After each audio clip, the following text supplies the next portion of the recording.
નમસ્કાર, આપ જોઈ રહ્યા છો સ્પાર્ક ટુડે ન્યૂઝ। વડોદરાની જૈન પાઠશાળાના બાળકો દ્વારા દિવાળીની જેમ ક્ષમાપનાના કાર્ડ બનાવવાનો નવતર પ્રયોગ કરાયો છે।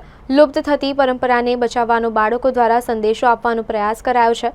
બરોડા પાઠશાળા ગ્રુપ દ્વારા નાના ભૂલકાઓ જેમ દિવાળીમાં નૂતન વર્ષાભિનંદનના કાર્ડ બનાવતા તેવી રીતે સંવત્સરી ક્ષમાપના માટેના કાર્ડ નાના ભૂલકાઓ તથા બાળકો દ્વારા બનાવી આ લુપ્ત થતી પરંપરાને બચાવવા સંદેશ આપવાનો સુંદર પ્રયાસ કર્યો હતો।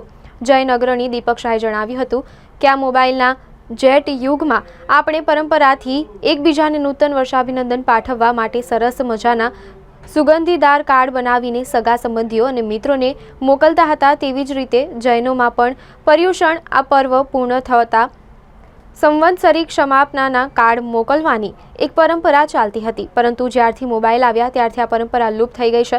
લોકો મોબાઈલ ઉપર જ એકબીજાને ક્ષમાપના પાઠવી દેતા હોય છે, ત્યારે ફરીથી આ પરંપરાને પુનઃ જાગૃત કરવા માટે વડોદરા શહેરની પાઠશાળાના બાળકો દ્વારા એક નવતર પ્રયોગ પહેલીવાર કરવામાં આવ્યો છે, જેમાં વડોદરા શહેરના તમામ જૈન સંઘોના પાઠશાળાના બાળકો આમાં જોડાયા હતા। દરમિયાનમાં અલકાપુરી જૈન સંઘમાં પાઠશાળામાં ભણાવતા ખુશ્બુબેન વોરાએ જણાવ્યું હતું કે અમારી અલકાપુરી જૈન સંઘના બાળકોની જે પાઠશાળા છે તેના બધા બાળકોને પાઠશાળાની બહેનો દ્વારા જુદા જુદા થીમ આપીને પોતાની સર્જનાત્મક શક્તિ પ્રમાણે કાર્ડ બનાવવા માટે આહવાન કર્યું હતું। સાથે જ આ અંગે સંઘના ટ્રસ્ટીજી આર.ડી. શાહે આચાર્ય પૂર્ણ ચંદ્રસાગર સુરીશ્વરજી મહારાજાની નિશ્રામાં જાહેરાત કરી હતી। ત્યારબાદ આ કાર્ડના પ્રદર્શનમાં તથા વેચાણમાં લોકોએ ભારે પડાપડી કરી મૂકી હતી। અલકાપુરી જૈન સંઘની પાઠશાળાની નાની બાલિકા જીનેશ્રી અનીશ શાહે જણાવ્યું હતું કે આ કાર્ડના વેચાણમાંથી થયેલી તમામ આવક સદકૃત્યમાં વાપરવામાં આવશે। સંઘમાં જે ચૈત્ય પરિપાટી યોજાશે તેમાં આવકનો ઉપયોગ કરવામાં આવશે। વ્યાખ્યાન બાદ સંઘના પ્રમુખ સીએ હિંમતભાઈ શાહ, ટ્રસ્ટી શ્રી પ્રશાંતભાઈ શાહ, દિલેશ મહેતા, જૈન અગ્રણી દીપક શાહ, હરીશભાઈ વૈદ્ય, ડોક્ટર બંકિમ શાહ સહિત અનેક અગ્રણીઓ મુલાકાત લઈ કાર્ડ ખરીદી બાળકોને પ્રોત્સાહન આપ્યું હતું। અલકાપુરી શ્રી સંઘની જે બરોડા પાઠશાળા છે એના નાના બાળકોએ સરસ મજાના કન્સેપ્ટ સાથે, જેમ આપણે દિવાળીમાં કાર્ડ લખીએ છીએ, જૈન લોકો પર્યુષણા પર્વમાં સંવત્સરી પ્રતિક્રમણ કરે ત્યારે બધાને ક્ષમાપના કરતા હોય છે અને પછી આવું કાર્ડ લખતા હોય છે। જેમ દિવાળીમાં કાર્ડ લખીએ છીએ એવી જ રીતના આ પ્રકારના કાર્ડ એ બધા જ લોકો જૈન લોકોને લખતા હોય છે। આ વખતે એક સરસ મજાનો નવતર પ્રયોગ કર્યો છે, કેમ કે હવે કાળનો જમાનો ગયો, લોકો ઓનલાઈન જ કરતા હોય છે।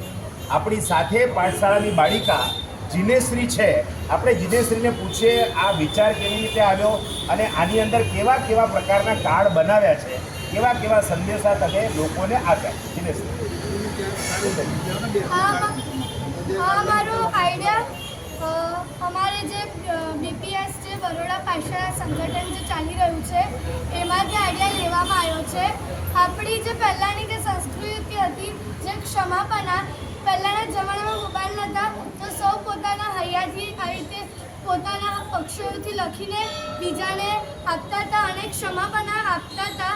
તો એવી રીતે હવે આપણે આજના જમાનામાં પણ પહેલાંની સંસ્કૃતિને જાળવવા માટે આ રીતે બરોડા પાઠશાળા સંગઠને વિચાર કર્યો હતો કે બરોડાના જે પાઠશાળાના નાના બાળક અને બાળિકા હોય એ લોકો પોતાના જાતે કાર્ડ બનાવે અને વેચે અને બધાને આપે અને લોકોને પણ ખબર પડવી જોઈએ કે ક્ષમાપણા હોય છે શું, આપણે કેવી રીતે એને ઉજવવો જોઈએ।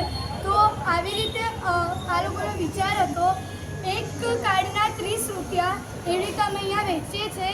દરેક કાર્ડમાં બાળક પોતાના મનની વાત મૂકે છે અને પછી દરેકને વેચે છે। લોકો અમારો ઉત્સાહ વધારવા માટે પણ ઘણા લોકો અહીંયા આવે છે અને પોતાના અમારા કાર્ડ વેચે છે અને બીજાને આપે છે અને જે રૂપિયા આવે છે એમાંથી અમે લોકો પર્યુષણમાં શંખ પૂજન કરીએ છીએ અને પછી ચૈત્ર પરિપાટીમાં અમે એનો ઉપયોગ કરીએ છીએ। તો ખાસ આપ અમારો ઉત્સાહ વધારવા માટે જરૂરથી પધારજો। કેટલા બાળકોએ આમાં ભાગ લીધો છે જીનેશ્રી? આશરે 15, 20, 25, 30 બાળકોએ ભાગ લીધો છે। અને આ જે ચૈત્ય પરિપાટીમાં ઉપયોગ કરો ને, તો ચૈત્ય પરિપાટી એટલે શું એ જરાક? ચૈત્ય પરિપાટી એટલે કે આપણે સામૂહિક રીતે પગ પાડે અષ્ટપ્રકારની પૂજાનો સામાન લઈને આપણે 5 જિનાલય જતા હોઈએ છીએ.